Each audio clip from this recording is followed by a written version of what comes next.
नमस्कार, मी कादंबरी। आजपर्यंत मी भरपूर सारे तुमच्यापर्यंत व्हिडिओ पोहोचवले आहेत, पण मी माझं इंट्रोडक्शन तुमच्यापर्यंत केलं नाहीये आणि माझं यूट्यूबच्या चॅनलची मी सुरुवात कशी केली ते देखील तुम्हाला सांगितलं नाही। भरपूर लोक मला विचारतात की आम्ही तुझे व्हिडिओ पाहिले पण तू सुरुवात कशी केली ते आम्हाला सांग, तुझं चॅनल मॉनिटाईज आहे का, तुला किती पेमेंट येतं, असे भरपूर सारे क्वेश्चन मला पण म्हणजे विचारतात आणि त्या गोष्टींचं म्हटलं आज तुम्हाला उत्तरं द्यावी म्हणून हा व्हिडिओ केला आहे। त्यामुळे हा व्हिडिओ नक्की शेवटपर्यंत पहा। ज्यावेळेस मी यूट्यूबचं चॅनल खोलायचा विचार केला ना त्यावेळेस मला आयडिया नव्हती की मी हा चॅनल खोलेल किंवा हे करेल। पण माझी सिस्टर आहे म्हणजे मावस बहीण आहे माझी, तिने यूट्यूबचा चॅनल खोललेला। म्हणजे ह्याच्या अगोदर मला वाटत होतं की आपण खोलावं वगैरे, कारण लहानपणापासून वक्तृत्व स्पर्धा माझी आवडती होती आणि पहिल्यापासून वक्तृत्वामध्ये असल्यामुळे मला असं वाटायचं की हे करावं आपण। पण एवढा कॉन्फिडन्स म्हणतो ना आपण, त्या कॉन्फिडन्स नसतो, कारण आपल्याला एवढे जण पाहतील, आपण काय बोलतोय ते बघतील आणि त्याच्यावर कमेंट पास करतील, ह्याचा खूप सारा विचार माझ्या मनामध्ये होता अर्थातच। आणि ही गोष्ट ज्यावेळेस मी माझ्या मिस्टरांना सांगितली की दीदीने असं असं चॅनल खोललाय, मी पण खोलू का, त्यावेळेस मिस्टरांचा नकारच होता। ते म्हटले की काही खोलायचं नाही चॅनल, आपला फेस वगैरे दिसतो त्याच्यामुळे लोक कमेंट पास करतील, लोक काय म्हणतील, अशा भरपूर साऱ्या गोष्टींना मी देखील फेस केला आहे। साधारण 1 वर्ष तरी माझे मिस्टर ह्या गोष्टीला नाहीच बोलत होते। नंतर मी खूप त्यांना कन्व्हिन्स केलं की नाही मला ह्यातून करायचंय, मी काय असं गैरवर्तन ह्यातून करणार नाही। आणि इन केस जर कोणी कमेंट पास केल्या तर म्हणजे अशा वाईट कमेंट असतील तर त्या मी डिलीट करीन। आणि आजूबाजूचे लोक तुम्हाला तर माहिती आहे ते कधी सपोर्ट करत नाहीत, पण तुम्ही मागे कसं याल ना ह्याचा विचार जास्त करतात। आणि असं माझ्या बाबतीत पण झालं की नाही का, मी एखाद्या फंक्शनला वगैरे गेली, 4 बायकांमध्ये गेली, तर लोक बोलायचे की आमचा फोटो काढू नको, आमचा व्हिडिओ करू नको, नाही तर तू पोस्ट करशील, असं होईल तसं होईल। असं माझ्या पण बाबतीत झालंय। आणि भरपूर सारे लोक मला आता विचारतात की तुझं चॅनल कादंबरी मॉनिटाईज झालंय का, किंवा तुला किती पेमेंट येतं आणि तू कसं चॅनल सुरू केलं, तर हेच तुम्हाला मी ह्या व्हिडिओमधून सांगणार आहे। त्यामुळे हा व्हिडिओ नक्की शेवटपर्यंत पहा, जेणेकरून माझ्यासारख्या अशा ज्या गृहिणी आहेत त्यांना जर चॅनल खोलायचं असेल तर त्यांना ह्या गोष्टींना फेस करावं लागणार नाही। कसे माहिती का, जगामध्ये जेवढी चांगली माणसं असतात ना तेवढी वाईट माणसं पण असतात। आणि हे ज्यावेळेस मी यूट्यूबचं चॅनल सुरू केलं ना त्यावेळेस मला लगेच कळलं। लोक तोंडावर म्हणायचे की वाव कादंबरी किती छान व्हिडिओ करतेस, आम्ही तुझे व्हिडिओ पाहतो, पण लाईक करणं त्यांच्याच्याने होत नाही। जवळची माणसं आपला व्हिडिओ कधीच लाईक करत नाही। आता ह्याचं कारण म्हणजे काय माहितीये का, त्या टिपिकल लोकांना काय वाटतं माहितीये का, आम्ही जर त्या चॅनलला लाईक केलं तर ही फेमस होईल, मग हिला पेमेंट येईल। पेमेंट येणं एवढी सोपी गोष्ट नाहीये, त्याच्यामागे खूप स्ट्रगल आहे। यूट्यूबचे जर क्रायटेरिया तुम्ही पाहिले ना तर क्रायटेरिया खूप आहेत, पण हो यश हे नक्की भेटतं, कारण तुमचे प्रयत्न जर चांगले असतील ना तर यशाला कोणीही अडवू शकत नाही। भले त्यांनी एक लाईक जरी केली नाही ना तर 30 लोक आहेत ना, परत 4 लोकांमध्ये ज्यावेळेस एखादा माणूस आपला व्हिडिओ बघत असेल ना त्यावेळेस म्हणतात की अरे ही तर आमच्या शेजारचीच आहे, आम्ही हिचं स्ट्रगल पाहिलेलं आहे आणि हिने खूप छोट्यातून सुरुवात केलेली। तर झालं असं की ज्यावेळेस आम्ही मुंबईला राहायला गेलो त्यावेळेस मी जॉब करत होते आणि मुंबईला गेल्यानंतर कसं असते माहितीये का, आपण गावाकडे राहिलेलं असते, आपल्याला एवढ्या लोकांमध्ये वावरायची जायची सवय नसते।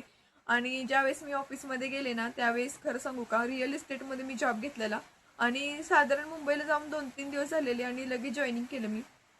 इंटरव्ह्यू वगैरे झाले, त्यात पास झाले आणि टेलिकॉलिंगचा कॉल म्हणजे जॉब होता, म्हणजे फोनवर बोलायचं, रिअल इस्टेटबद्दल तुम्ही इन्फॉर्मेशन द्यायची वगैरे।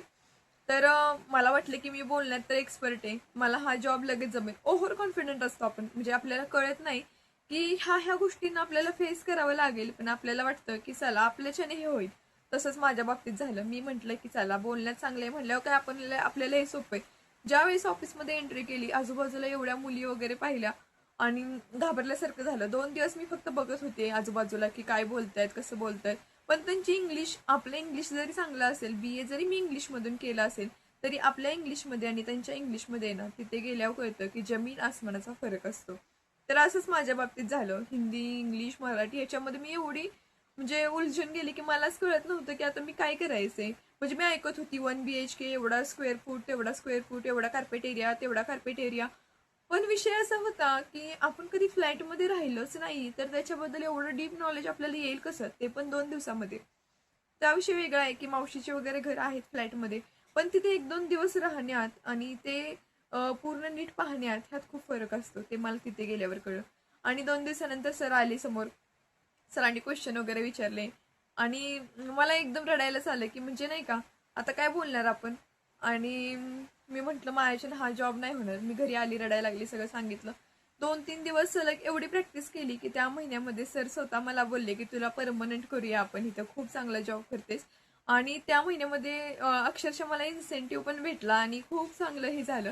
तर त्या गोष्टीतून मी हे शिकले की प्रयत्न केल्यामुळे ना कोणतीच गोष्ट अशक्य नसते. आणि माझं पेमेंट ज्यावेळेस 22 होतं त्याच्यावरून 25 वर आलं.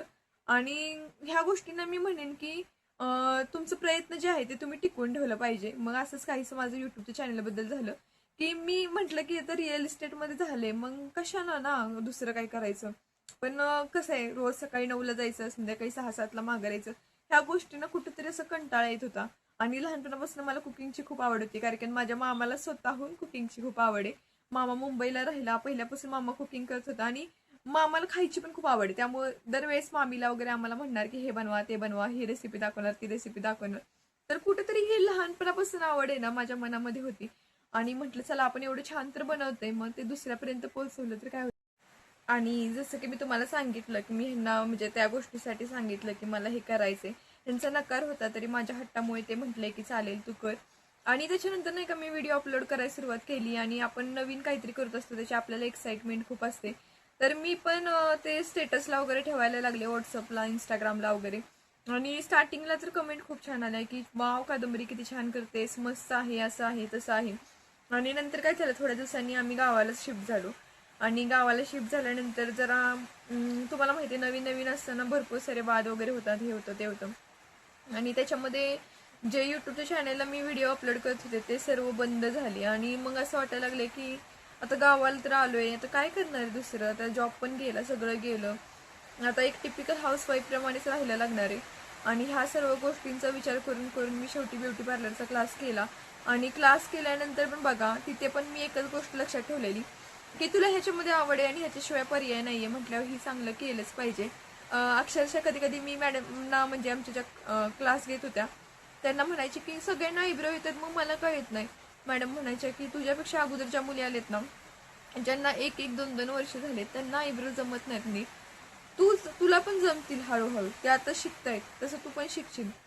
पण एक गोष्ट होती ना की आजूबाजूचे लोक म्हणायचे किती दिवस अजून क्लास करणार आहेस, तिचं बरं आहे, रोज उठलं की सुटलं जातीये. म्हणजे कुठंतरी अशी निगेटिव्हिटी होती की ही करू शकणार नाही, हिला जमणारच नाही, असाच टाइमपास करणार. मग ह्या गोष्टी मला माझ्या लाईफमध्ये नको होत्या.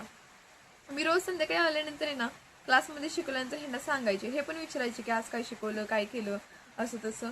तर मी आयब्रोचा जस्ट थ्रेड घ्यायची आणि ह्यांच्या इथून फिरवायची, केस काढायचे नाही. पण एवढी प्रॅक्टिस केली ना की ज्या आजूबाजूच्या लेडीज होत्या ना त्या म्हणायच्या, म्हणजे आजूबाजूला पण सांगायच्या ती नवीनच आहे, तिला कुठे येतंय, ती नीट करतच नाही, असंच नाही तसंच नाही. पण आज खरं वाटतंय की माझं जे त्या बाबतीत पण जे माझं म्हणजे प्रयत्न होते ते कुठेतरी सफल झालेत. आज लांब लांबून बायका माझ्या पार्लरमध्ये येतात आणि मला त्यांच्याबद्दल खूप खूप रिस्पेक्ट आहे की त्यांनी माझं काम फक्त मी नवीन आहे ह्याच्यावरून जज न करता मला एक संधी दिली की तू कर, आम्हाला कसं वाटतंय त्याच्यानुसार आम्ही जर आवडलं तर परत येऊ, नाही आवडलं तर नाही येऊ, असं स्पष्ट सांगितल्यामुळे का होईना माझा कॉन्फिडन्स वाढला. आणि त्या गोष्टी नाही ना मी म्हणजे हे करत गेले, काय म्हणतात एक की आपल्याला एखादं म्हणतंय की तुझं काम आवडलं तर आम्ही हे करू. मला आज पण त्या दिवस आठवतोय ज्या दिवशी मी पहिल्यांदा म्हणजे एका ग्रुपवर टाकलेलं की हेअर स्पा फक्त 150 रुपये. आणि त्या दिवशी अक्षरशः म्हणजे ना मला असं कॉन्फिडेंट नव्हता की मला कस्टमर येतील नाहीतर कोण माझ्याकडे येईल जाईल. कारण खुर्ची पण घरामध्ये नव्हती, ही परिस्थिती होती की साधी प्लास्टिकची खुर्ची पण घरामध्ये नव्हती. आणि अचानक मला फोन आला की हॅलो कादंबरी ब्युटी पार्लरमध्ये फोन लागलाय का, तर मी म्हटलं हो लागलाय. आता पार्लर म्हणजे काय, माझं पार्लर बाहेर आतापर्यंत अजूनपर्यंत पण नाहीये, मी घरामधूनच पार्लर करते. एखाद दिवशी मी तुम्हाला पार्लरचा सेटअप जो आहे त्याचा व्हिडिओ पण शेअर करेन.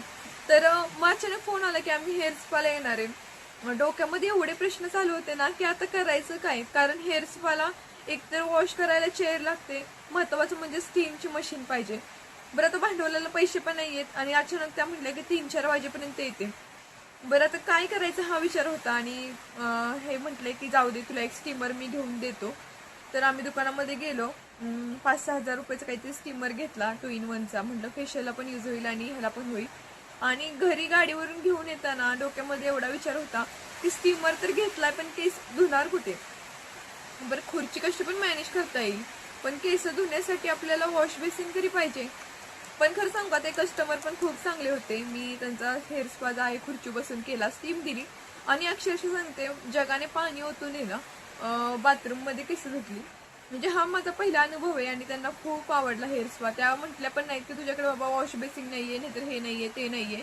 आणि त्या गोष्टीतून मी एक शिकले की जर तुम्हाला एखादी गोष्ट तुम्ही मनापासून करत असाल ना, तर त्या गोष्टीला नक्की माणसं आहेत ना ती आपल्याला अप्रिशिएट करतात. ज्या माणसांना त्याची कदर आहे त्यांना.